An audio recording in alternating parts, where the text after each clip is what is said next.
पूर्व मंत्री और कांग्रेस विधायक कमलेश्वर पटेल आज बिजली की समस्याओं को लेकर मुख्य अभियंता कार्यालय रीवा में अनिश्चितकालीन धरने पर बैठे। इस दौरान कमलेश्वर पटेल ने कहा कि इसके पहले तमाम पत्राचार के माध्यम से शासन प्रशासन को क्षेत्रीय समस्याओं को लेकर अवगत कराया था, लेकिन रीवा संभाग में प्रशासनिक लापरवाही का खामियाजा किसान और आमजन भुगत रहे हैं। कल उसे पटेल ने कहा कि अनिश्चितकालीन धरना के लिए मजबूर होना पड़ा क्योंकि क्षेत्रीय जनता पूरी तरह से प्रभावित है। बिजली कटौती, बढ़े हुए बिजली बिल का आना, बार बार ट्रांसफार्मर का जलना और महीनों ट्रांसफार्मर न बदलने के कारण जनता बेहद परेशान है। पत्र के माध्यम से कई बार मुख्य अभियंता से लेकर तमाम अधिकारियों को आगाह किया गया, लेकिन जब यह सब नहीं माने तब जाकर आज अनिश्चितकालीन धरने पर बैठना पड़ रहा है। साथ ही साथ पूर्व मंत्री कमलेश्वर पटेल ने चेतावनी देते हुए कहा कि कांग्रेस सड़क पर लड़ाई लड़ने के लिए तैयार है, लेकिन जिस तरह का रवैया सरकार का किसानों के प्रति, गरीबों के प्रति है, वह दुखद है। कोई मुख्य अभियंता का कहना है कि विधायक कमलेश्वर पटेल ने पत्र लिखकर कुछ समस्याओं से अवगत कराया था, जिस दिशा में प्रशासन और हमारा विभाग लगातार काम कर रहा है। जहां जहां जो शिकायतें मिल रही हैं, उनके निराकरण के लिए प्रयास जारी है। धरने को लेकर उन्होंने कहा कि कोई ज्ञापन के माध्यम से आते हैं तो जरूर उस पर कार्रवाई के लिए आगे प्रेषित किया जाएगा। अब देखना होगा कि पूर्व मंत्री कमलेश्वर पटेल का धरना कब तक चलता है।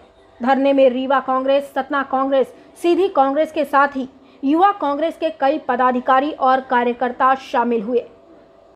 आज ये धरना प्रदर्शन किया गया है, क्या इसका उद्देश्य है? देखिए, पूरे बिंद रीजन में बिजली की भारी किल्लत है।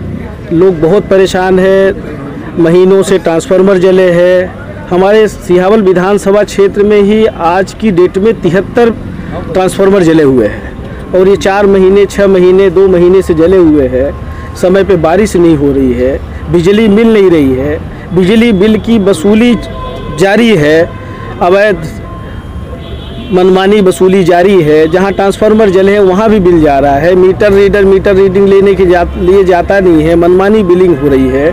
कहीं खंभा टूट गया है, कहीं तार टूट गया है, महीनों से बिजली बाधित है। उस पर सरकार का ध्यान नहीं है, सिर्फ पैसा वसूलने में लगे हैं। ट्रांसफार्मर जला है, बदलने के लिए समय सीमा सुनिश्चित है। हमारी सरकार थी, हम लोगों ने नीति बनाई थी। 10 हार्स पावर तक किसानों का बिजली का बिल आधा किया था, टेम्परेरी कनेक्शन का शुल्क आधा किया था। 1 रुपये 1 यूनिट बिजली की थी घरेलू, 24 घंटे घरेलू बिजली देने का प्रावधान किया था। 10 घंटे खेती किसानी के बिजली देने का प्रावधान किया था। 7 दिन के अंदर ट्रांसफार्मर बदलने की नीति बनाई थी। 10% भी अगर उस संबंधित ट्रांसफार्मर का बिल जमा है तो ट्रांसफार्मर बदलने की नीति बनाई थी। पैसा जमा है, बिल जमा है, उसके बाद भी लोग परेशान हैं। कब बिजली आती है, कब जाती है, पता नहीं है। अधिकारियों का कुछ पता रहता नहीं है, कर्मचारी है नहीं। यहाँ तक कि बिजली विभाग में जो मीटर रीडर है, जो उनका कई महीनों से भुगतान नहीं हो रहा है। सब संविदा कर्मचारी है, रेगुलर कर्मचारी है नहीं, कर्मचारियों की भर्ती हो नहीं रही है। ये कैसे सरकार चल रही है? सिर्फ भाषणों में चलती है। थोड़े दिन सरकार नहीं थी शिवराज सिंह चौहान की, बोलते थे हम खंभे में जुड़ जाएंगे, कोई बिल नहीं जमा करने, होली जला रहे थे। आज ये नोटिस आ रहा है लोगों को, किसी को 10,000, किसी को 20,000, किसी को 25,000, किसी को 5,000 और बिजली मिल नहीं रही है। कोरोना संक्रमण काल के समय में लोग घरों में दुबके रहे, सब काम धंधे चौपट हो गए। सरकार की तरफ से ऐसे समय में मदद करना चाहिए, चाहे वो छोटे दुकानदार हो, चाहे घर गृहस्थी की बिजली हो, चाहे खेती किसानी की हो, पर सरकार की तरफ से कोई व्यवस्था नहीं है। पूरी तरह से लूट खसोट मची हुई है। सरकार भी असंवेदनशील हो गई है और बिजली विभाग के अधिकारी कर्मचारी भी असंवेदनशील हो गए हैं। इसीलिए हमने अनिश्चितकालीन यहाँ पे धरना आज शुरू किया है।